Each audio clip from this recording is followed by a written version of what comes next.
we're about to talk about is one of the biggest and most pervasive myths in the wellness community. This is a mind-bending topic. And it is going to open a bit of a can of worms, but So much worms.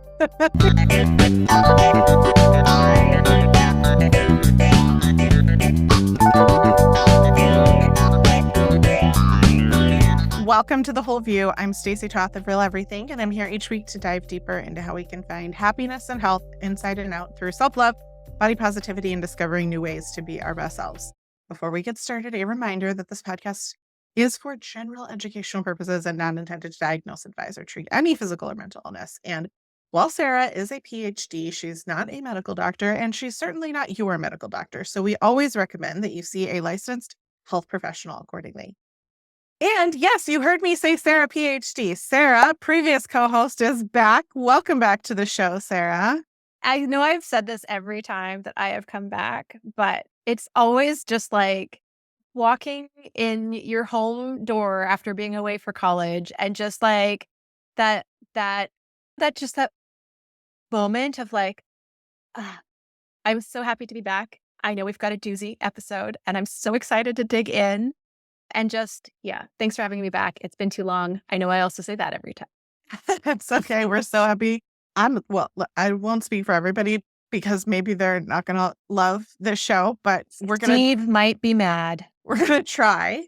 And I know I'm really happy to not have to take this on by myself because when I posted my article, which is like a 10th of the science and information that I know you're working on putting out, it was a huge can of worms. And you and your team were like, I volunteer as tribute to talk about this. So for those of you that don't know, let me introduce you. Sarah is the mind behind Nutrivore, the website, the book, social media platform that all explores the simple yet revolutionary concept to choose foods to meet our body's nutritional needs. She has come a long way, as have we all, from restrictive dietary recommendations to instead an inclusive, accessible approach that focuses on science of what truly fuels and nourishes us. From gut health to nutrient sufficiency, you'll find it all from Sarah on her social media or on Nutrivore.com. And for listeners who have listened for years, if you missed our catch up in March earlier this year, that's probably a great place to start because we're going to blow your mind if you just jump in today without that like stepping stone from March. Wouldn't you say, Sarah? Yes, I would say it is prerequisite listening because look, what we're about to talk about is one of the biggest and most pervasive myths in the wellness community, and one that is it's not even diet specific. It's one that many different diets engage with, and we're going to bring a lot of fact and science that is going to feel like a slap in the face without knowing our parallel journeys into a more rigorous way of looking at evidence and how we've been able to separate ourselves from a lot of the influence that we felt in the wellness community to think a certain way. And so if this is a myth that you still believe, we've got a lot of information. I've seen Stacy's show notes. I know how many citations are in this thing. We've got a ton of evidence for you, but it's going to be a tough one. This is a mind-bending topic, and especially because the science supporting the myth, the science that's being misrepresented to support the myth, sounds so right. So I encourage everyone to have an open mind. And I think understanding how our approaches have changed over the years, I think will be very helpful in being receptive to new information that may challenge some previously held beliefs. And if they haven't been keeping up with your social media, it's changed a little bit. Remind everybody where they can find you and the good work that you're doing for more myth busting like this. So I'm at Dr. Sarah Ballantyne on Instagram, Threads, Facebook, Pinterest, TikTok, and YouTube.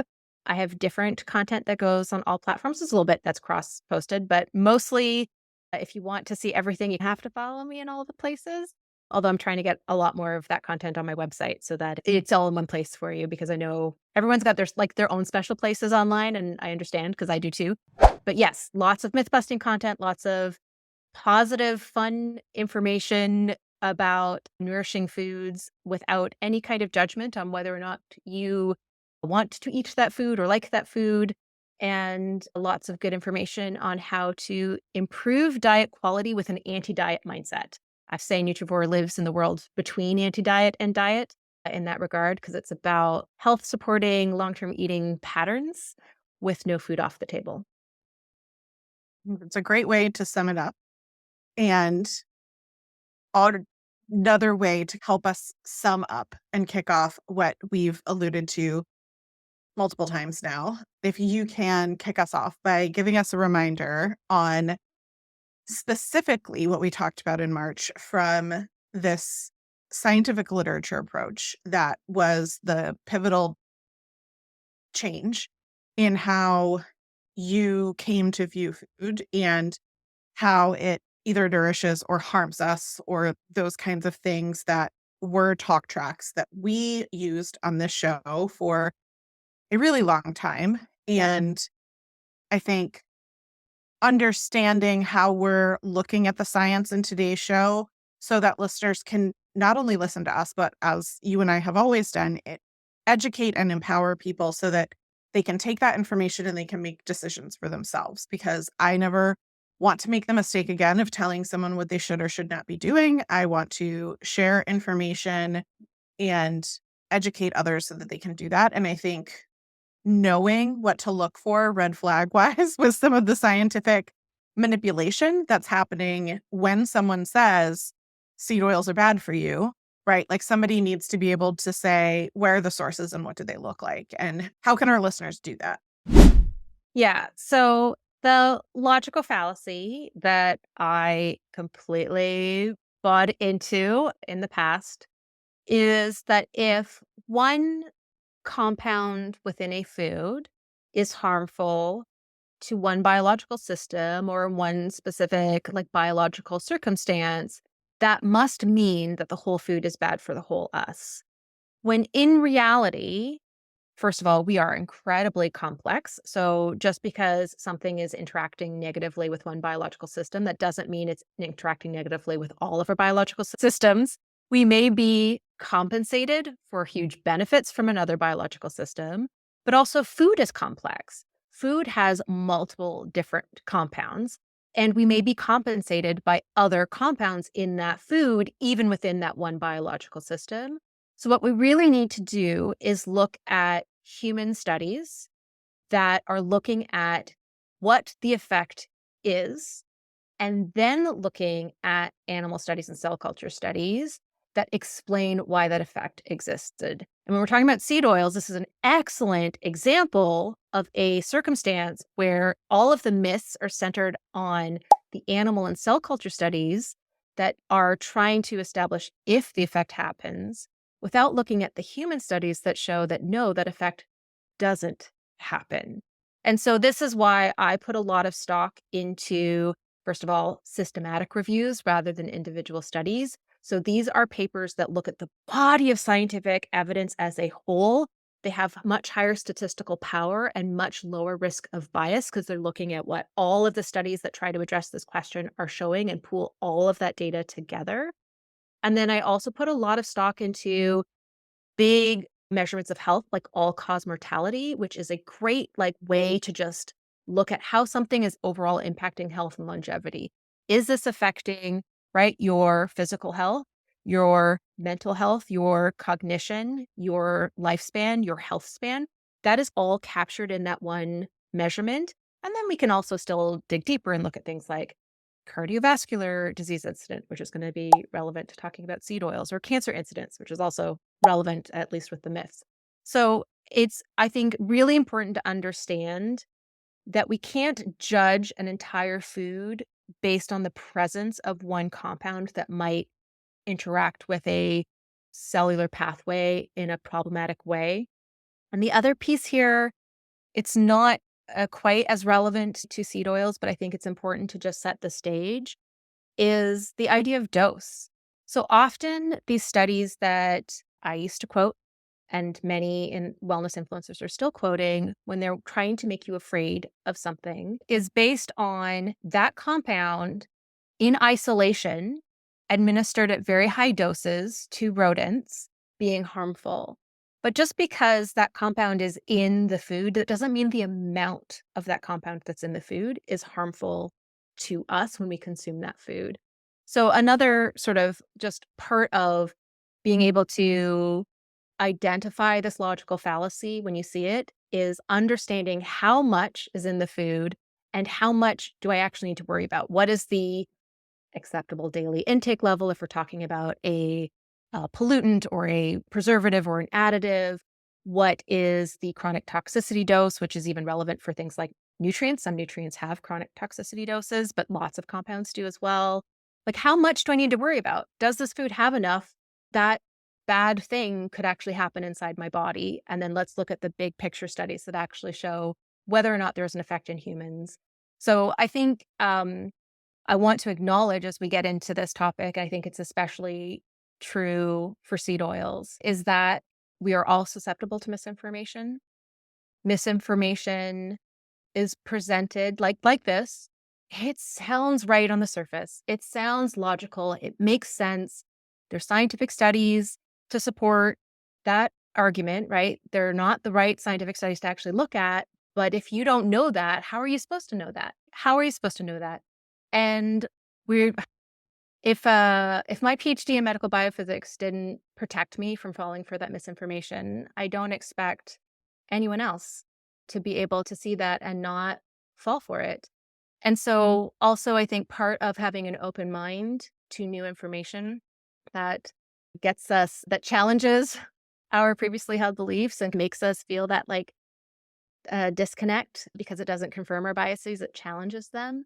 I think part of having an open mind to that new information is also having some compassion towards ourselves for how we fall into the trap of believing misinformation in the first place. We are all susceptible. Misinformation is presented logically and it preys on our insecurities and vulnerabilities. And we all have those. So also just as a please keep an open mind as we move forward. I'm speaking from a place of having had to reconcile, and I know Stacy has as well, that this was something that I completely believed in the past, and it's not what the science actually supports, and I have to change my opinion and say so, and say sorry for being wrong publicly. And it's a tough thing. It's a tough thing to admit to your spouse when you're wrong. It's much harder to admit to a million people online when you're wrong. And so if I can do it, if I can do it, you can too, right? Like, I would it's okay. and I would add that it's an example of oftentimes this misinformation is not being spread with malintent. I Yeah. think a lot of people, both of us, I can speak for both of us, that we were not coming from a place of trying to make someone afraid or whatever the case may be. We both had the absolute best intentions of trying to help people. And that doesn't change the fact that if we're not utilizing the scientific techniques that you outlined, we have the potential to harm more than help. And most of the people online giving this information are not educated or experienced. I do a lot of validation of guests before they come on the show now because so many people, I would say 9 out of 10 people who pitch to come on the show do not have actual credentials, experience, or education to speak to what they want to speak to. They have assigned themselves the title of expert and want to come on and share their knowledge. And being that this is something that I have learned in the past, just as Sarah talks about only looking at systematic reviews and the approach that she takes, I would add on to that like another layer that I am working really hard on is only bringing experts on this show that can speak to and have the experience and knowledge in the things that we're talking about. So Sarah does have a PhD. So glad I made the cut. It's honestly, it's more than 90% do not get a thumbs up from me. So with that said, we have a lot to cover and we are terrible at rapid fire. but we're going to try to get through a bunch of myths around seed oils. Let me just start by saying, gasp, if you haven't figured it out yet, we're going to tell you that seed oils are not necessarily the problem that you have heard that they could be for your health. Let's start with the first myth. The consumption of industrial seed oils represents an evolutionary mismatch. We both started there. Let's just address that one. Yes. So the thing that industrial seed oils have that is, we'll get into, but is the thing that is blamed, and also the thing that the ideas that we weren't exposed to this in our evolutionary history, is a type of omega-6 polyunsaturated fatty acid called linoleic acid. And there are extensive examples of prehistoric and hunter-gatherer populations that consume huge amounts of linoleic acid from their traditional diets. For example, the mofongo nut, I don't even know if I'm pronouncing that correctly, has a huge percentage of its fats are linoleic acid. And the Kung tribe, I know I'm not pronouncing that correctly because I don't know how to do the tongue click, but there are, during the certain seasons, they get about half of their diet is made up of mofongo nuts. So we have extensive examples from evolutionary history of a high linoleic acid intake not impacting health of our prehistoric ancestors or modern day hunter-gatherer kin. I would say, too, the immediate red flag for me in this myth is also that we're calling them industrial seed oils. So all of these myths are going to say industrial seed oils. And we're going to talk about multiple methods of which seed oils are created. And cold press seed oils from a sunflower, for example, is like the opposite of what I would call industrial. And just by calling something industrial, it immediately registers in your brain as being potentially harmful, right? We think of smog, we think of factory machines, we think of people who've gotten unhealthier as we've lived on in evolution, right? Like we've heard all of these different things, and that is all tied up in that word industrial. So all of these myths, as I was researching them, are rooted with the words industrial seed oils and not just calling them seed oils. I'm calling that out because I'm gonna use those myths because that's what people say. But I would argue that even just that word in and of itself is problematic. What do you Yeah, think, the Sarah? language is intentionally provocative to provoke fear. Um, Again, I wish that I had more clarity earlier in my life, but now on the other side of this, like, well, that should have been red flag number one. Exactly, right? You see it and you're like, how did I not see that How, before? how was I just, yeah, industrial seed oils? Yes.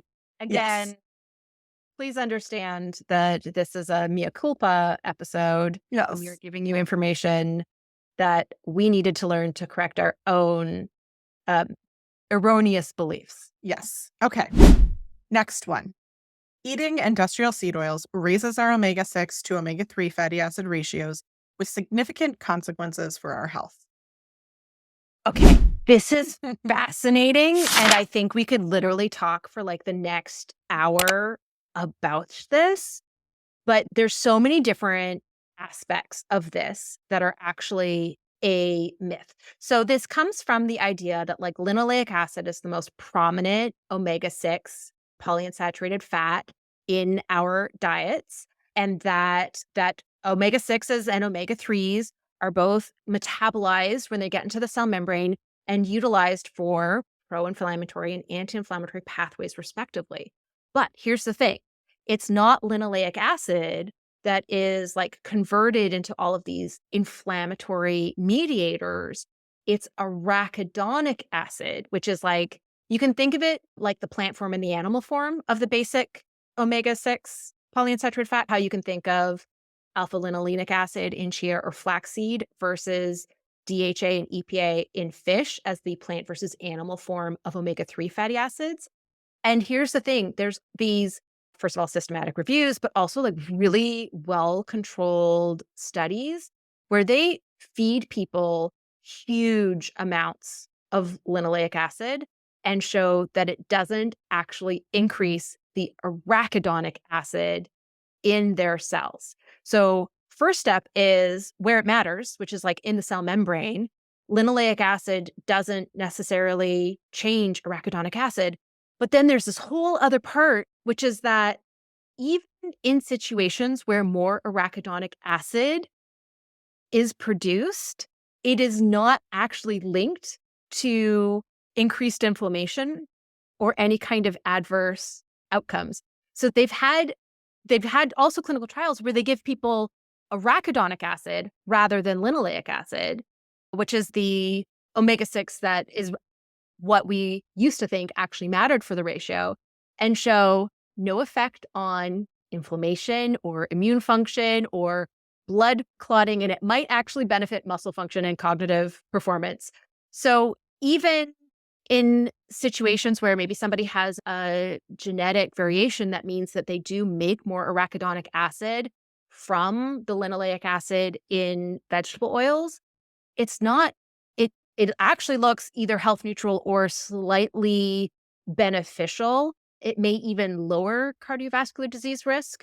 So the ratio of omega-6s to omega-3s from a human health perspective appears to be not important provided we're getting enough omega-3s. Like what matters is not how much omega-6 we're getting, it's are we getting enough omega-3s? And there's all kinds of really fascinating interactions between them where having enough omega-3s will change basically how linoleic acid is used in the body.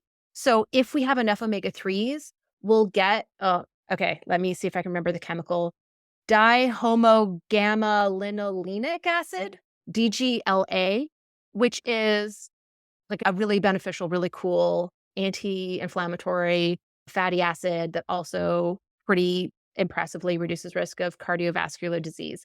So it's not, we actually don't care at all about the ratio. What we care about is that we are getting enough omega-3s, and in the context of enough omega-3s, linoleic acid looks actually protective rather than harmful, which is not what the myth says. I want to tease this out a little bit more Yeah, because you've said enough omega-3s means that the omega-6s, the linoleic acid, which then turns into, and I'm going to use quotation marks when I say arachidonic acid, which is the toxic part of right. what wellness culture will tell you is problematic about seed oils. But the actual conversion of that in studies, in systematic reviews, does not do what people say it does. So I get all of that. What I'm curious about is when you say enough omega-3s, the wellness myth, let's say B to this question, is that it needs to be a 1-to-1 or a 1-to-2 ratio, which you alluded to, but didn't specify. That's not what you mean when you say enough omega-3s, correct? That is absolutely correct. So thank you for forcing me to be more specific. So by enough omega-3s, I actually mean hitting the recommended dietary intake level, which is about a quarter gram per day. And there's studies showing that more than that is beneficial. So it basically means incorporating some seafood or ideally and some plant sources of omega-3s like chia or flax, any walnuts, any nuts or seeds actually have a good amount of plant omega-3s. There's some overlap in what they do in the body and there's some differences. So ideally we would have both. So what it really means is hitting the recommended dietary intake level of omega-3s. And then from there, it provided we're not eating a really excessive amount of fat, linoleic acid is then additionally protective on top of the protection of omega-3s. And by not eating a lot of fat, is it also safe to assume that what you mean is choosing a dietary approach unless you have a medical condition in which you are focusing so much on fat and not on fiber and protein and those sorts of things are also not supported in the scientific literature as being health beneficial, right? Like when I hear you say high amount of fat, what I want to assure listeners is that they don't need to sit there and count their fat grams, that we're talking Right. about dietary choices that are leaning into eating far and above what would be dietary recommended ratio intake. So let me be I feel like this is probably like a whole separate It's topic, always so I don't this wanna is one of many like myths. tangent too far. But studies have been really so there's all of the science that goes into establishing something called the accepted macronutrient distribution ranges for protein, carbs, and fat. And what these are is literally the definition of those macronutrients in moderation. And so for fat, it's 10 to 35% calories from fat is the range where people are healthiest. And that is lower fat than what some people following like low carbohydrate approaches might be consuming, depending on exactly what their choices are. And it's obviously a lot lower than a ketogenic diet, which might be more like 80 to 90% calories from fat. But that is for the average person, right? So the right? Like, remember, we're not all reflected by the average is not doesn't actually represent all of us very well. But that is what on average yields the best health outcomes anywhere in that range. That gives a ton of flexibility in terms of like what exactly your food choices are to lie in that range. But then there's always, right? There's always exceptions to every rule. So if you're somebody with refractory epilepsy for whom a ketogenic diet is reducing seizures, right? That's an exception. So I think it's also a helpful little like cliff note to always say when we're talking about big data sets and the what that tells us in terms of action steps, in terms of like how we're going to implement that information. We're talking about big data sets. We're talking about data points that are averaged from hundreds of thousands or even millions of study participants. So we're talking about what works for human health on average. And it is absolutely like okay, if not preferable, to take that as a starting point and see where in that wiggle room you feel best to have a conversation with your doctor and see if there's a medical condition or a family history that might be one of the exceptions that some other approach might be preferable. So it is absolutely, we're talking about averages and we are not talking about what is best for you as an individual. I appreciate all of that clarity and wanting to move us forward. My goal was to point at the irony of these low carb diets that you and I both were very much ascribed for so long as being linked to the potential negative effect of the resulting too much linoleic acid that we were spouting at the same time, right? Like it's that Yes. irony connection that I'm pointing to. Like, well, while we were having our pitchforks in the cornfield, we were also doing something that was harmful towards that exact same thing. Moving forward, though, Yeah. The disconnect. right? Sigh. Okay, that's. I was just trying to get us there. I love a good. Anyway, the myth is industrial seed oils are unstable and oxidize easily. So I in test tubes, yes. The there's a seed of truth to this. So, we do know that polyunsaturated fats react with oxygen and produce oxidated fats. Linoleic acid, they're actually called oxlams, which is oxidized linoleic acid metabolites. So, I just feel like oxlam would be a great band name, so I think it's like really cool that's the that's the acronym for it. And there is like in at least in like the animal studies and the human studies, some evidence that these fats, because they can oxidize more readily, that like the idea is that could then make, say, our LDL particles more susceptible to oxidizing, and that could make our cell membranes more susceptible to oxidative damage.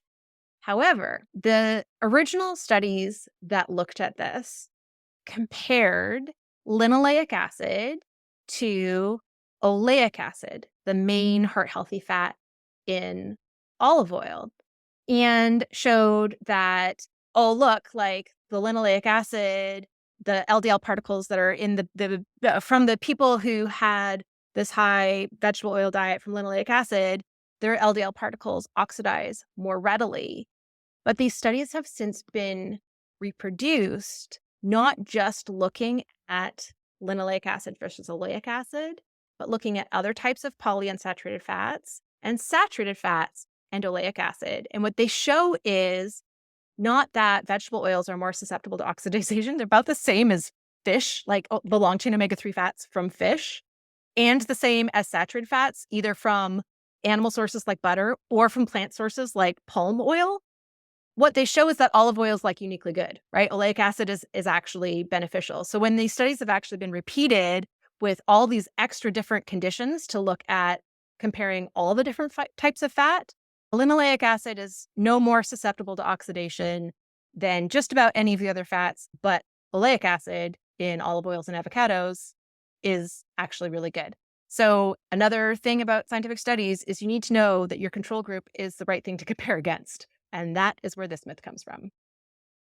I love in this scenario that this idea that omega-3s, which universally, I think, are known to be health beneficial. I think most people would agree from a health perspective, no matter which camp they're sitting in, that omega-3 are health promoting, beneficial. Yet, if we're looking at oxidation of oils, right, we're talking about fish oil supplementation, for example, we see a huge amount of oxidation there. So it's like, Yep. why are we choosing to demonize one and not the other? It just, again, makes no Because sense. one has industrial in the name. Okay, well, let's talk about that. So the second part of this myth, industrial seed oils are unstable and oxidize easily because they are processed with harsh solvents, deodorized, and chemicals added to improve color and smell. So, yes, sometimes that's how they're produced. So I think the most important thing to know is that the part of the extraction that is done under high temperature is also done under high pressure, which means there's no oxygen. So if there's no oxygen, you can't oxidize something. And that is done very specifically to extract these oils without oxidizing them. And part of the quality control for vegetable oils to hit the grocery store shelves is a measurement of something called lipid peroxidation. So that basically measures how much of those fats are oxidized when the oil is put into the bottles and before it's shipped out to the places. And the reason why that's important is because if you start with an oil that does have a lot of oxidized fats in it already, it's like a little chain reaction and it will speed up how quickly that oil will go rancid. And so different lipid peroxidation values are actually used to like calculate the expiry dates for oils.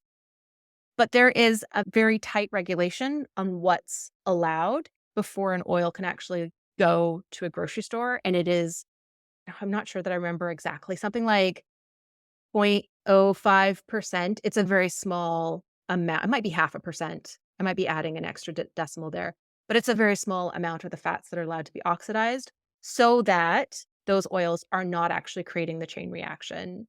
And then in terms of like chemical solvents and deodorizers, yep, that's one step of the extraction. And then there's all these other steps that are designed to remove those compounds. They're not measurable in the finished product. So just because a compound is used in one step of the manufacture, that doesn't mean that compound is in the final product.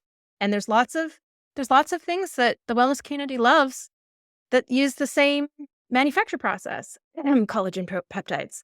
I was going to take us there, but you did. I don't have to.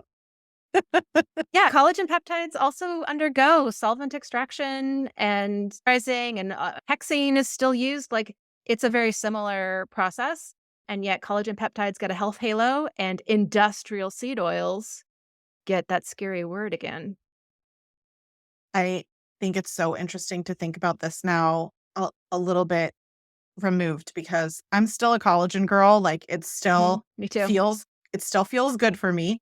And I make choices based on the type of collagen that I want to put in my body if I'm spending money on supplementation or taking the time to make bone broth and do these things, right? I want it to be what I want it to be. And yet didn't think to myself, I could make that same choice about plant oils, that I could choose to, if I have the absolute privilege and accessibility to get cold pressed organic expeller or cold pressed or whatever version of these plant oils, that I could choose to do that, yet somehow put avocado oil on like this golden halo of wonder.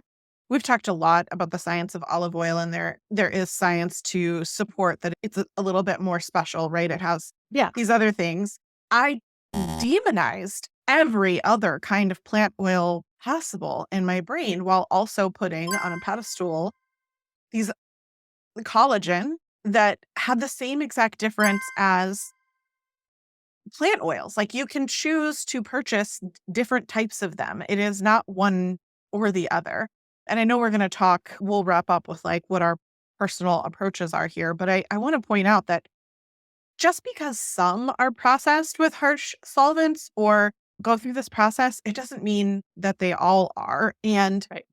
I know I can think back to the very first moment that I decided that corn oil was the absolute worst thing for humans and was destroying the world. And it was a viral video that the wellness community is still showing clips up on social media to create hysteria and getting viral views of, look at what this is. It's so bad for you. And it's like a video of corn oil being made and the basically the fibers of corn being pushed out of a machine. And it's like, this is what's happening in your body. And I'm like, actually, no, nobody's eating that. Like, I Yeah. don't know what nobody's That's eating. not the part. Do you remember the first time you saw that video? It's funny too, because in my head, it's almost the same video as the pink slime video, Know which that I've seen the pink was slime the video. pink slime video. What it's a meat product, and I think it was used to Oh, make deli meats or hot dogs yeah. or fast food burgers, something I can't remember. But it's a similar visual of like goo, like slime. Like, don't you want to be afraid of this tarry slime? You know what? I blame the movie The Blob. I think that You is don't where blame all of our Nickelodeon? fear or, yeah, being slimed. I think a lot of us have a really visceral reaction to things that are sticky and gooey and slimy. Like, a lot of us have a sensory overload type repulsion to that texture. And so when we see something that looks like it has that texture, it taps into that sort of instinct of, this is dangerous. And that instinct probably comes from things like tar sands and, right, like, there's probably some, like, really deep primitive reason why we fear things that are sticky and gooey, but that is what it is, right? It is preying on a fear, and also not presenting the process correctly. Like, yeah, oils are degummed before they put it into a bottle. It's Those are compounds that are removed. They make the oil more shelf stable. It makes the oil more last longer on in your pantry, like, not even in the fridge. We remove all of the compounds that make the oil more susceptible to oxidation and going rancid. Getting rid of those things makes the oil have a higher smoke point, be more stable, right? Like, those are all good things. That's something that we actually want. And not actually, but I like this analogy. When you have a stick of butter and or a jar of jelly, and someone uses a knife that's not clean, and suddenly the thing that was totally fine, right? Like, by itself, shelf stable, can live there forever. The jelly can live in your fridge until the end of the apocalypse or whatever, right? Until someone uses a knife with one breadcrumb on it. And then the whole thing is messed up and ruined. What you're explaining is the equivalent of that, right? Like, we're moving the things in the I oil that actually had a husband-related experience of this just recently, as a matter of a fact. husband and not Uh, teenagers. the Actually not a surprise. Actually, completely expected that the culprit would be the husband and not the teenagers in this particular circumstance. But yes, I was like, "Nope, clean knives only." Um, yeah, that's a very good analogy. Excellent. I'm going to pat myself on the back and give you a new myth. Okay. which we've talked about a little bit. So when we talk about oxidation, we're also talking about, as you said, this myth of oxidizing in our body. And so there Mhm. is this myth that when industrial seed oils are repeatedly heated up and down, like in a fry, not an air fryer, in an actual fryer in a restaurant, that they're going to have more toxic byproduct on those oils that are going to then convert into that arachidonic acid that you mentioned earlier, right? That essentially eating French fries is making a choice to put that toxin in your body because it inherently has a higher volume of that and is negatively affecting your health. Yeah. So there is like a point at which this is true. I mean, I think that is a challenge here is that using the same oil under high heat extensively over and over again, you will eventually cause that. This is why oil does have to be changed. And there's like schedules for different types of restaurants and how often they have to change their oil. My very first ever part time job was in a fish and chips restaurant. And so we had to change the oil from the fryers. I think it was twice a week where we had to change the oils. One of the things that will happen is the oil will have a really disgusting kind of like burnt smell. Like if you're deep frying at home, you're going to know when it's time to change your oil. Like, yeah, when the oil no longer tastes good, that means it's got this buildup of various, not just oxidized oils, but various other things that we ideally would not put a lot of in our bodies. But also how much of the deep fried foods are you eating? Like even if you got the French fries from the super overused oil, yes, if you're doing this every single day, yeah, that's probably not a super health supportive habit. But if this is once in a while, come on, like this is not relevant to our long term health. To once in a while get the fries and realize that oil had been used too many times. But also, in most restaurants, there's a very firm guidelines. There's inspections. Like all of the restaurant inspections are going to look at how often the oil is changed. This is very tightly regulated to protect us from oil that has been used way too many times. And so most of the time when you're getting something deep fried, it's going to be deep fried in an oil that has not undergone so many heat cycles that it is has crossed that line into something that is overall not going to be helpful for us. And here's a really cool thing. Vitamin E as a fat soluble antioxidant has been shown to protect our fats in our body from oxidation and completely change like if we're getting enough vitamin E, there's even some evidence that our vitamin E requirements go up the more fat we consume for exactly this reason. But yeah, if we're getting enough vitamin E, it becomes completely moot because that vitamin E is protecting our fats from oxidation. And what I love about this from an at home perspective is that if you are choosing plant oils that are cold pressed, especially, they're going to have this really high amount of polyphenols and different sorts of beneficial things like vitamin E that are going to literally be the balance to cooking in a frying pan with that plant oil, let's say. Yep. And I think that relates to an argument that we've made for years about tuna being problematic, right? Like there was this huge pitchfork movement for a while trying to demonize tuna, and you came in with your glasses pushing up on your nose at the time. You're not wearing them now, but you were like, "Excuse me, have you heard of selenium?" This is not how it works in our body. And when we're looking at something from this very narrow lens of you heat the oil too much, then you're going to have this toxins. Like, okay, like you said, it's presented, it sounds valid, it's whatever. Then we're going to break it down. How often is that actually happening for most places? I've been to a couple of like carnival food trucks where I've tasted that kind of nasty Yeah. oil, and you're like, You can taste it. you can taste it, and you're Yeah. like, that is You can not. smell it. It You're it like, has a distinctive smell. yes, Like if you walk past the food truck, there is a very distinctive, "Oh, they need to change their fryer oil" yes. smell. Yeah. And I don't know why it's specifically quite often food trucks, but let's just set that aside for a minute, right? So we know that there is this threshold that happens. It's not just inherent. And at the same time, we've talked about the fact that our body has this really cool mechanism of just because this linoleic acid is going in, it's not immediately turning over 100% of that into this toxic version of it, this other acid. And at the same time, if we are using oils that have vitamin E and polyphenols, we're getting protection from those perspectives. Nobody is talking about that because it's so much more powerful and clickbaity to whether to get you to watch a viral video or to click into an article to read online to say the bold thing, the toxic thing, the fear-mongering thing, than it is to be like, bet this. Oh, you know what? Actually, it's not really quite the threat that we were telling you it was.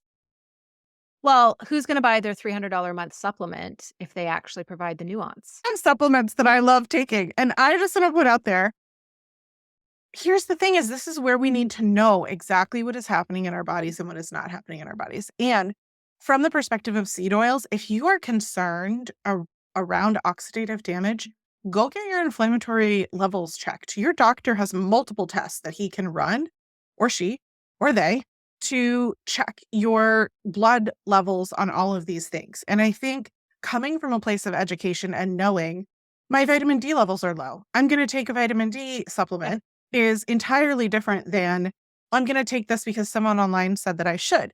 And Sarah, to your earlier argument, right, we can make the case that vitamin D is toxic in animal studies because I gave this rat way too much vitamin D. Yeah. And now I see that he's sick and he has all these things. Actually, no, there is a threshold that is appropriate for health. And a lot of us aren't getting it because we're no longer in the sun all the time. We live in houses, we work in offices.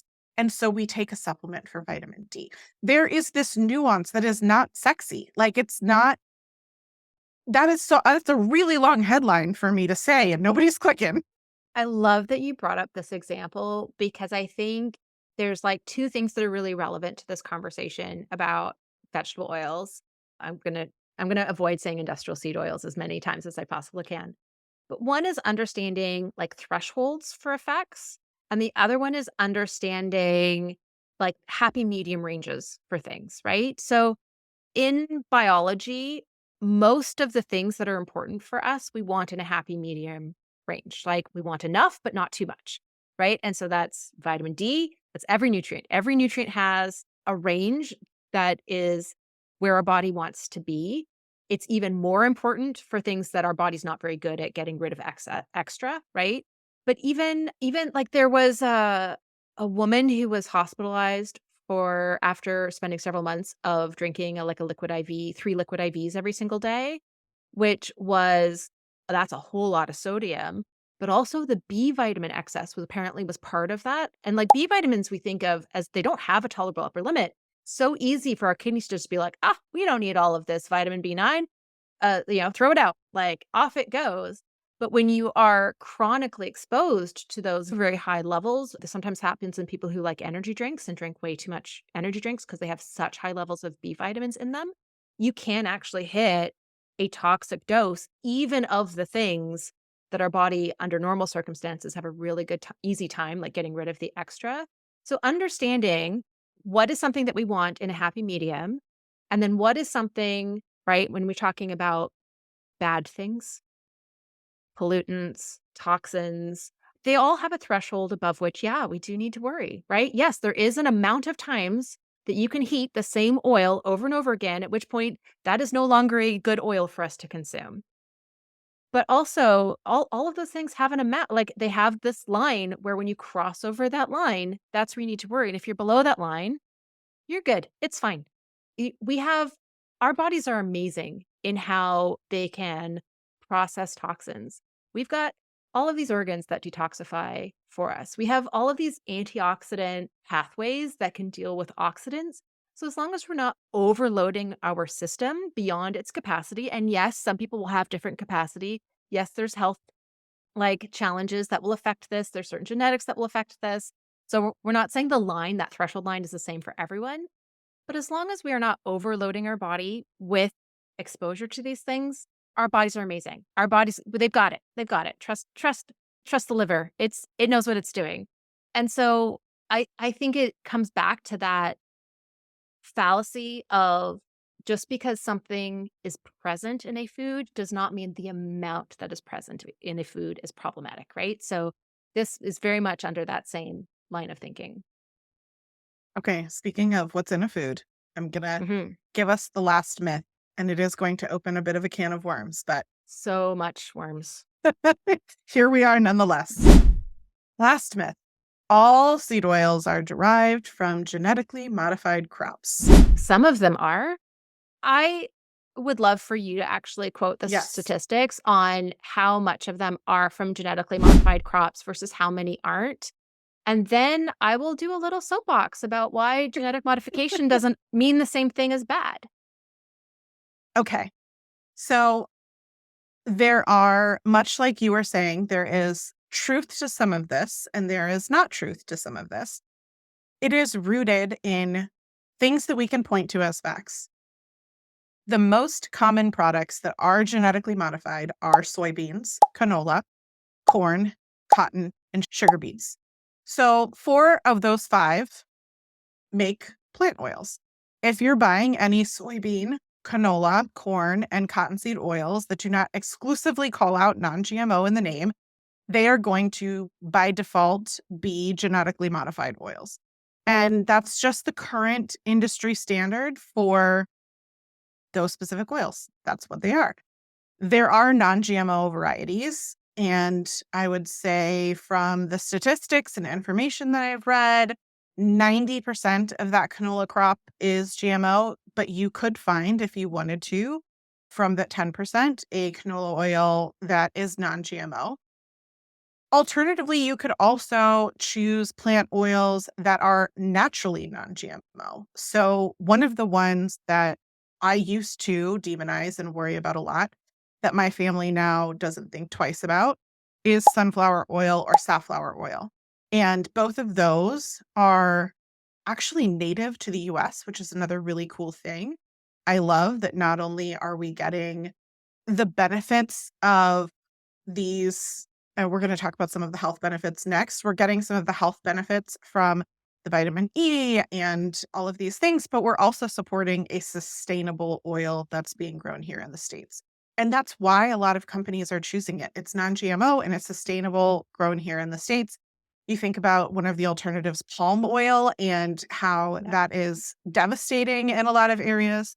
And so let's look at the other items that are non-GMO. So sunflower oil, safflower oil, olive oil, coconut oil, rice bran oil are, unless you're taking some magical thing that the statistics and information that I found don't exist, those are going to be naturally non-GMO because those crops are not needed to be modified in order to be resistant to the pesticides and the different things that a GMO might be intentionally avoiding. And so for me, when I see those items on a label, I no longer like think about them. It's like you and I were talking about with the red flag of industrial seed oil. These things, sunflower and safflower oil, especially rice bran as well, used to be a red flag for me. Now I see them and it's like green flag all the way. I think really what is at the root of this question, though, and where you were referencing, Sarah, is this idea of, is GMO this bad thing that people are led to believe that it is, and why? Yeah. I will add one brief thing, which is if an oil is labeled organic, it cannot contain any GMO ingredients. So Thank you. if you wanted to get a non-GMO soybean or canola or corn or cottonseed oil, that is another label to look for, is just if it's organic. So I think the fear around genetic modification is, well, first of all, modifying genes sounds scary, and it's a technology that most people don't have a knowledge base to even begin to understand. A morally ambiguous company hasn't made it any easier for consumer trust in genetically modified crops. And so I think that the thing to, without spending the next 3 hours defending genetic modification, to say is that technology wise, genetic modification techniques are extremely well understood. The control is incredibly precise. these are used not just to create crops, but all over biomedical research. Biomedical research could not like be what it is today without genetic modification. And so as a technology, it's very well understood. It's very safe. Like we know exactly what we're changing and why, and exactly how to control it and how to do it. But there is that just because the technology is fine doesn't mean that every use of the technology is the right use of the technology. And I think that it's something we want to be aware of. We want to be watching. We want to be potentially like genetically modified crops undergo a ton of safety evaluation. There's very few that have actually been approved for human health because of this really high bar for safety evaluation. And generally, they are modified to make them more pest resistant or more resistant to pesticides. And right now, we're at a period in time where our pesticide residue exposure from conventionally produced foods is not harming human health. But that doesn't mean that we can just throw a ton more pesticides on our crops and expect that to stay the same. So, right now, I don't flinch at all by genetically modified crops, and I buy conventionally produced foods. I don't buy organic anymore. However, I still want to advocate for the responsible use of this technology and for continuous monitoring of pesticide residues, which the USDA does every single year on our crops to make sure that we are not using this technology in such a way that does eventually harm human health. So I think um, to alleviate fears, genetic modification is a technology, very safe. How it's currently being used, we don't need to worry about it, other than a company that shall remain nameless.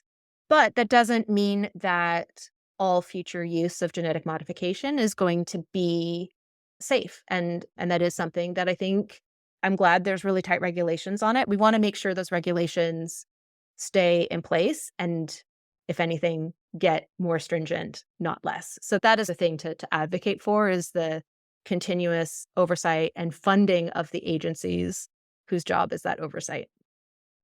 I like to think of GMOs very similarly to how I approach AI. Like, it's not for me. I'm not seeking it out. I'm not like looking up Chat GPT and flirting with danger. And like, Or literally flirting with ChatGPT. yes, that would be funny. And at the same time, if I happen to be looking for something on social media and now Meta makes you use their AI services in order to search for something, Yeah. I'm not going to not search for it. And I'm also not going to leave the internet because it exists and it's out there. Like, Mhm. there are going to be genetically modified things in my home and in my body, but I'm also not like seeking them out, if that makes sense. Like, it's just not what's going on there. And that's okay too. But if I'm going to say that, I'm going to come to it from a place of, I'm just nervous about it. I don't know why. There's nothing that I can point to that says there's Mhm. anything wrong with it. But that's the choice that I'm personally making, which I think is a very different approach than like, this is bad. I don't like it and therefore nobody should have it But I mindset. think a lot of people are nervous about it, and I think that's what creates a Mm, place where misinformation can take yes. hold. So, quick little rapid fire. So, consuming something that has been genetically modified, it can in no way modify your genes. So, I think that's one of the most common, like you'll see people talk about genetically modified milk online because the dairy cows are fed genetically modified soy. It doesn't modify the cow's genes. The cow is not genetically modified and doesn't change any genes in the milk that they're producing. The milk is not genetically modified. So I think, just as a like to further alleviate fears, just because what genetically modified means is it means that one gene, so that's the map in a living organism to make a protein, has been changed. And with plants, it's usually adding something so that plant can make something that helps it not get eaten by insects or not die when some pesticide is sprayed on In it, a right? drought or whatever as well, I think. Or it makes it more drought Yeah. resistant. Ideally, it can be used. There are examples of this. They haven't been super successful, but we can use genetic modification to make foods more nutritious, which is very cool. So not just affecting like yield and drought resistance, pesticide tolerance, but also like making the foods better for humans. That's pretty cool. Like there's some really noble uses of this technology that I would actually like to see used more, but there's so much fear around GMO that there isn't really like a consumer space for that type of development. So just understand, just because a gene has been changed in the food, we're breaking that down on our digestive tracts. It's not getting into us, and the technology that was used to change that gene is stable now. The plant is reproducing itself without it constantly like that technology was made to make the original seed. Now the plant reproduces itself and makes its own seed, right? So it's not that thing, the CRISPR or whatever, it's not in what you're eating. And even if it was, it still couldn't affect your genes. So I think that is one of the prevalent myths about GMO is that it somehow is like a chain reaction, and it is not. It is that is not how it works. I think the other question that I get often when I'm referring to this, because I mentioned one of the varieties of oils that's non-GMO is soy oil, or no, sorry, one of the oils that I listed under GMO is soybean oil. And I get a question a lot about soy being inherently bad for us. And this is another myth that I really leaned into for a very long time because I read some study that was a terrible study and probably done on like two people and not reviewed by anybody that made me believe that it was my fault that my oldest son was, in my perception, not growing on a track that I wanted him to grow on at the time. And it was my fault because I'd given him soy milk when he was a toddler. And there was a lot of rumor mills around soy being estrogenic and causing early puberty for girls and being problematic for women and for boys and men. And it was just like, soy is so bad. Soy is so bad. We're not going to open that full can of worms today, but I just want to tell you that Just peek like inside. yeah, Just have a little. I'm gonna pop out of that can and tell you I'm in the can and it's fine. The can is I'm here and it's fine and I'll talk about it later. But just like we're debunking omega-6s and seed oils and all of these things today, I could have the same show with Sarah in the Yep. future or whatever that looks like to talk about that being a misrepresentation of the scientific literature and that soy is not inherently bad for us. And there's, in fact, incredible scientific literature around the power of legumes. And I feel incredible guilt, as I'm sure Sarah does as well, that we told people not to eat legumes for a really long time. Yeah. Yeah, I eat soy and legumes of all kinds. I'm actually very intentional to incorporate legumes. I feel like one of the side effects of avoiding them so long for me is that I forgot how to prepare them. Like I forgot how to eat them.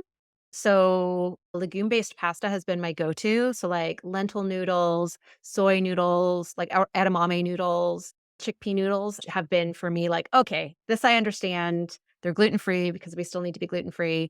And I like, this is an easy swap. So just as a, hey, you can get soy in noodle form plug here. But People I are like, what show am I on? I'm being given a right? plug for soy noodles. I know. It's a lot, especially if the algorithm gods have not shown you our content for a while and you're just tuning in and you haven't followed the whole journey, which has been coming up on 6 years, right? Like, I understand how that is quite the, like, record scratch moment of what just happened. But it goes back to what we talked about at the top of the show of the more rigorous and thorough way that we are looking at the science and having recognized the logical fallacy that we used to believe. Again, it's like, how did I get there? I don't have a good answer for you other than to say we are all susceptible to misinformation, and a lot of that way of thinking preys on our insecurities and fears. And I think that's how I got there. But once you're on that side of being able to find systematic reviews rather than individual studies.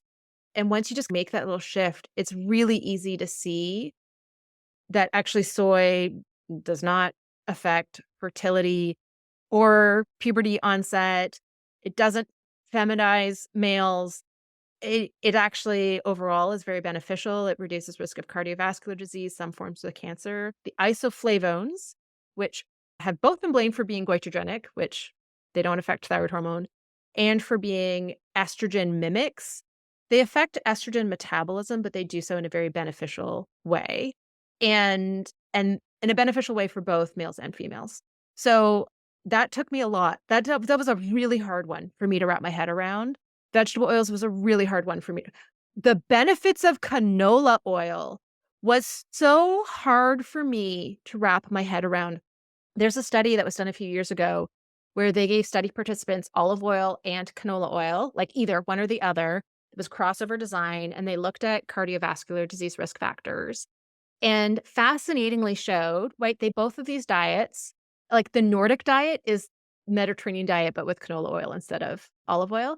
Both of these diets improved cardiometabolic risk factors about the same magnitude. So about the same, canola oil and olive oil, but they did so through different mechanisms, meaning the benefits are additive.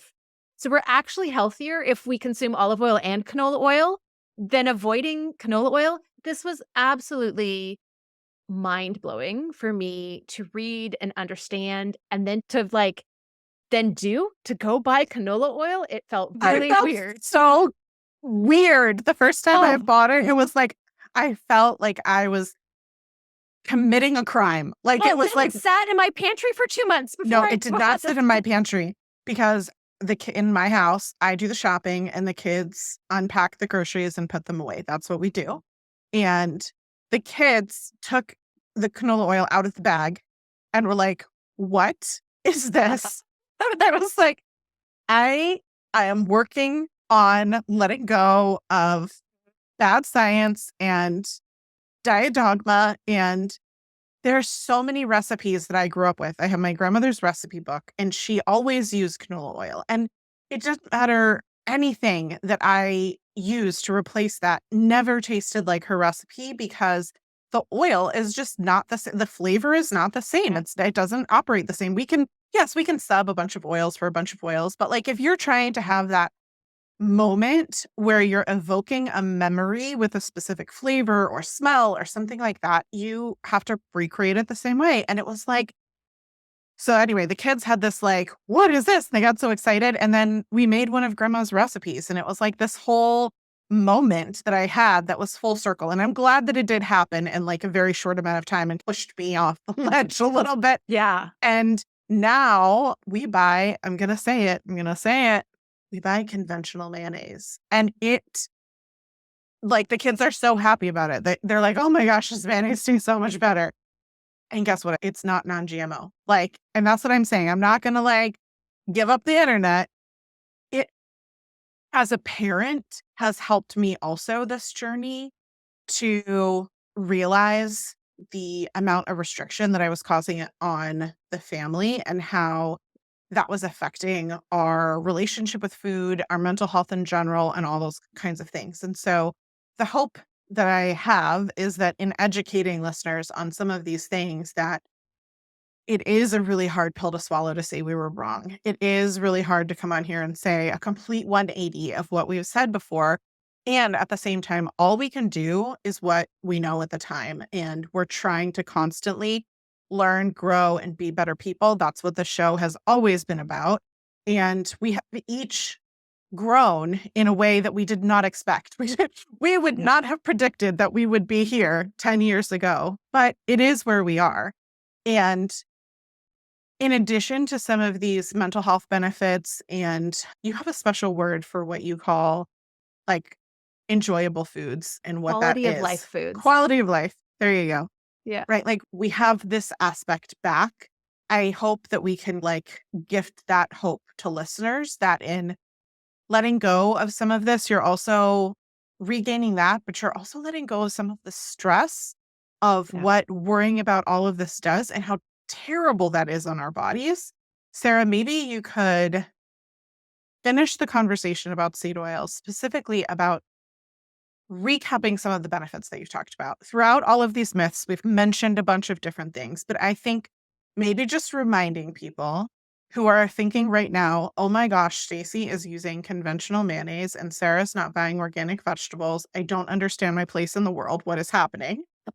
Maybe you could remind them of why we've made these choices. Yeah, first a big virtual hug. So big picture, I have been following the science and I have been intentionally working to deprogram a lot of the wellness culture BS that I had, all the Kool-Aid I drank.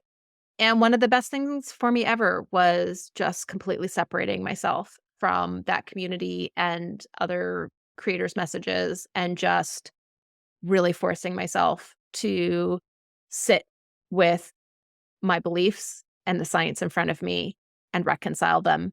And the reconciliation didn't feel good because I realized how wrong I was, not about everything, but about a lot of things, and in some very embarrassing ways. So in terms of the science, vegetable oils, which includes industrial seed oils, reduce cardiovascular disease risk. They lower all-cause mortality, and they at least modestly lower breast cancer risk. Doesn't seem to affect other cancer incidents very much, but breast cancer, there does seem to be a signal. What matters is that we're getting enough omega-3s, not the omega-3 relation to omega-6. And we definitely want to be making sure that we're getting enough vitamin E. In that context of enough omega-3s and enough vitamin E, vegetable oils are beneficial across the board, as shown by huge studies. They either have a neutral or slightly lowering effect on inflammation. They are not inflammatory. So all of the myths, even about the GMO, conventional, heated in a fryer a bunch of times version of these oils, they are not harmful to human health. So in our house, when I deep fry in sunflower oil, I mix up I still use a lot of olive oil because the health benefits of olive oil are really well established. But I have worked very hard to mix in canola oil. And canola oil has taken the place for me of what avocado oil was, which was like the more flavor neutral oil to use instead of olive oil. Otherwise, still, if avocado oil goes on sale. And you'll notice I pronounced that in my Canadian way just for you, Stacy. I did. I had a moment of joy. I saw your smile and I was like, what did I say? And I was like, oh, I said avocado. Home recently. I had a 3-hour long phone call with my mom on There it Sunday. is. There it is. So yeah, the accent is back for at least a week. But yeah, so I still, if it goes on sale, like I'm still like, ooh, because it does have a similar fat profile to olive oil. And I don't worry about vegetable oils if I'm buying snack food. I don't even look at what type of oils are on the package. I don't even look at it. It's not part of my calculus in buying something. I don't ask what oils are being used if I eat in a restaurant.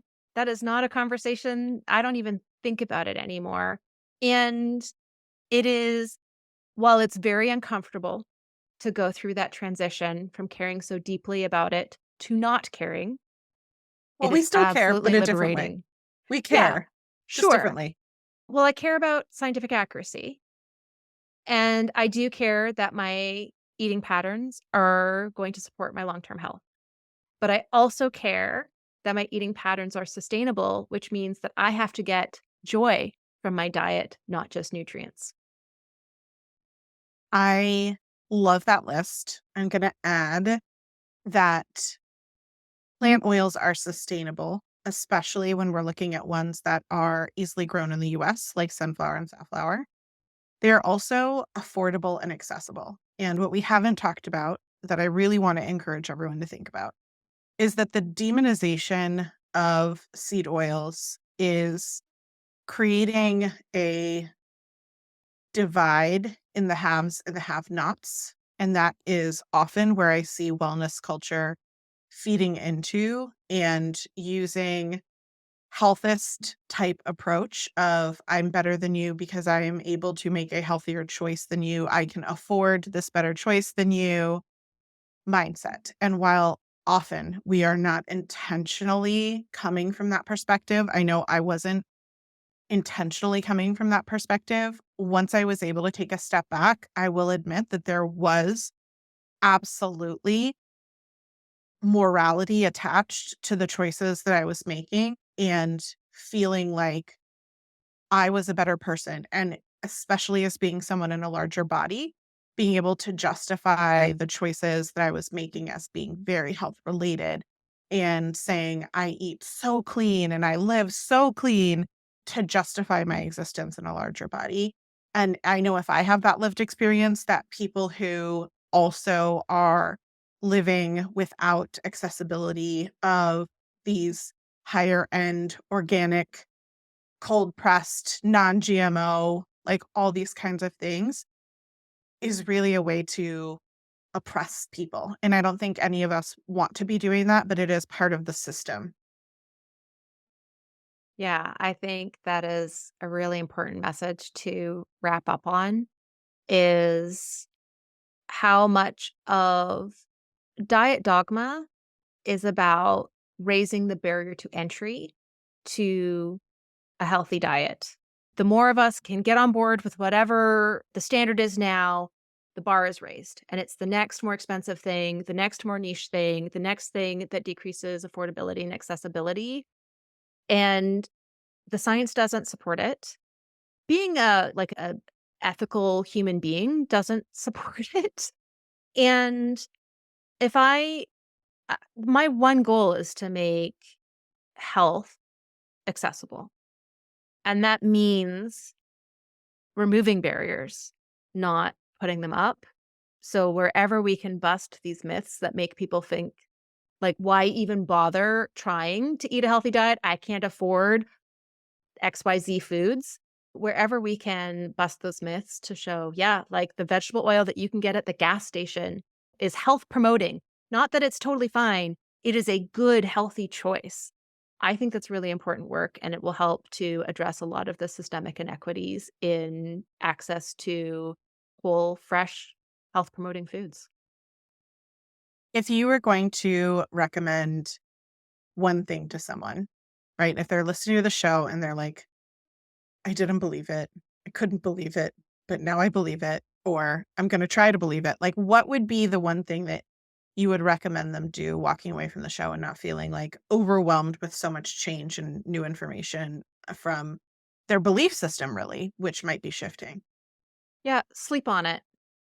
Like, just give yourself time to process. It's a lot, and it's okay for it to feel like a lot. Like, just give yourself maybe go for an unplugged walk. Like, just give yourself time to process the information. And then don't when you buy the canola oil, because you will, because after this, you totally will, don't let it sit in your pantry for 2 months before you have the courage to try it like I did. That's you can learn from my challenges to expedite the process to a healthier relationship with vegetable oils. I love that. And I want to let listeners know if how you want to process it is in reading all the sources. We have them in spades for you in the show notes. Not only did I come with 15 of my own sources, but Sarah's got a bunch of her own that we are adding to back up all of the science that we've talked about, because every single thing that we have talked about is deeply rooted in a lot of scientific backing, and we will provide that for you. You can find the list of show notes at realeverything.com. And Sarah, can you remind listeners where they can find you and more of your work? My home base is nutrivore.com. It is an entirely free, gigantic resource that you can get lost in for days and days. And my team and I are still adding new content to that website almost every single day, sometimes 2 articles a day because we're amazing that way. I'm at Dr. Sarah Ballantyne across social media. And my new book is called Nutrivore, The Radical New Science for Getting the Nutrients You Need from the Foods You Eat. And it's available wherever books are sold.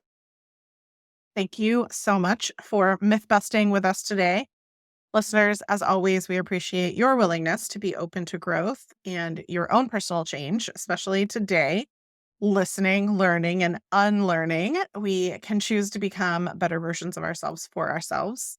Sarah, it has been wonderful to see your face and to reconnect. Listeners, we hope you've enjoyed the show. If you did, would love if you could leave us a review in whatever app you are enjoying the podcast. And we're so grateful for your time.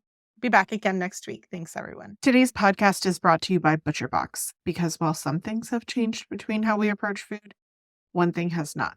ButcherBox delivers the sustainable, quality proteins for affordable prices right to my door like magic. And they're offering you free meat for a year plus $20 off. And no, that is not a euphemism. Make it weird. I'm talking about incredible deals on premium cuts without the cost of your time at the grocery store. If you are looking for solutions that deliver convenience, value, and being better for you and the planet, ButcherBox delivers. Literally, unintended. It is the highest quality protein delivered right to your door in an eco-friendly box. And with 4 teenagers, I can tell you the convenience of ButcherBox delivered is unbeatable. It is my one-stop solution for saving time and money year-round while supporting sustainability and ethical animal treatment. Humanely raised, no antibiotics or added hormones, 100% grass-fed beef, free-range organic chicken, pork-raised crate-free, and wild-caught seafood, which means health-promoting benefits like conjugated linoleic acid and healthy omega-3 fatty acids. Do you remember hearing about that on the show at all? Always shipped for free, frozen, right to your door in a 100% recycled box. They're a certified B Corp focused on quality for you, the animal, and the earth. You can choose from a variety of plan options, including your own custom option, which is what we do. And if it's been a while since you've given it a try, or if it's your first time, I am confident you'll be impressed with lots of new options, and this deal is too good to pass up. So sign up for ButcherBox today by going to butcherbox.com/wholeview and use code WHOLEVIEW at checkout and enjoy your choice of bone-in chicken thighs, top sirloins, or salmon in every box for an entire year. Plus, get $20 off. Again, that's butcherbox.com/wholeview and use code WHOLEVIEW. I personally would recommend the salmon. It is such great quality. And I know for me, I'm trying to get in more fish into my regular diet, and having that be delivered makes it that much more likely to happen.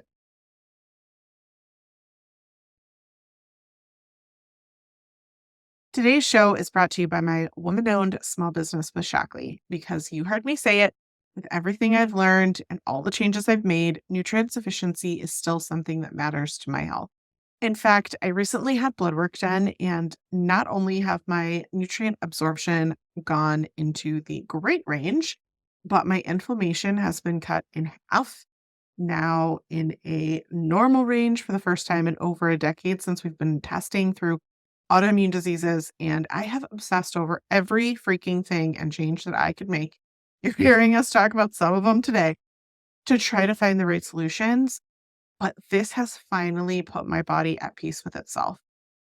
What did I do? I took something called a meology assessment, which honestly has been a game changer for my health. It doesn't cost you a thing, and you're not obligated to even use Shockley products to get the results. But it is a lifestyle quiz that when you then upload your blood work and your genetic 23andMe info, you get a personalized recommendation. But it's not just my personal experience. Shockley delivers on 2 things that matter to me. 1, safety testing. I always talk about that. And 2, efficacy. I go into more detail in my Prop 65 article that was just published this week in terms of safety and of Shockley. Their testing is truly just market leading. But with efficacy, this is what really matters. There are so many brands and products being sold out there that are not doing anything for your health, and it is a waste of money. Shockley not only does clinical studies, over 100 published, but they check to make sure that the products are absorbed properly, even with their decades-long landmark study showing that their supplements produce much better health outcomes for those who use Shockley products. That is an incredible thing that I have seen in terms of decades of these people taking Shockley supplements and having literal longevity increased by the improved health outcomes. Like it blows my mind. So if you're spending money on supplements, they need to just not be like whatever the latest fad is, but rather actually contribute to meaningful health. And sadly, most of us are deficient in so many things. 97% of us need more vitamin D, 85% are short on vitamin E, 41% are lacking in vitamin A, 46% need more vitamin C, 61% don't get enough zinc, and 52% are short on magnesium. And for me, someone who obsessed about food for so long, trying to eat oysters and trying to like do all of this stuff that I wasn't really enjoying, it was not a joyful experience. I still was not getting the sufficiency that I needed. So don't guess, test, take the assessment at realeverything.com/meology. That's MEOLOGY. And whether you do your own at home urine analysis or you go to a doctor's office for blood work or both, which is what I do, check before and after to not just feel the results, which hopefully you will, because I did, but you'll also see them because you deserve health. Trusted by Oprah, the Obamas, NASA, Olympic athletes, like you name it. Oh, Joel Salatin. Like so many people are either fueling themselves or using Shockley products because of the standards that they use to ensure they are providing safe and effective products. So if you want to get Amazon-like prices while supporting an ethical company and my woman-owned small business, use my referral link, realeverything.com/Shockley for 15% off site-wide when you spend $50 or more. I share my favorites there, swaps for beauty counter products, and so much more at realeverything.com/SHAKLE. And if you want to take the supplement assessment that I was talking about, that's realeverything.com/MEOLOGY.